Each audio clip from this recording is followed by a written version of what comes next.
প্রতিষ্ঠার লক্ষ্যে অন্তর্বর্তীকালীন বর্তমান সরকার কাজ করছে।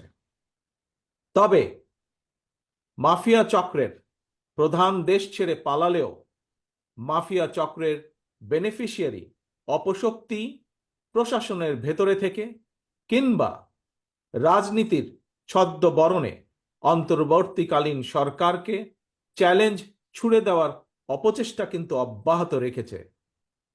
প্রিয় দেশবাসী, ভাই ও বোনেরা, বর্তমান অন্তর্বর্তীকালীন সরকার হাজারো শহীদের রক্তের বিনিময় লক্ষ কোটি জনতার গণ অভ্যুত্থানের ফসল।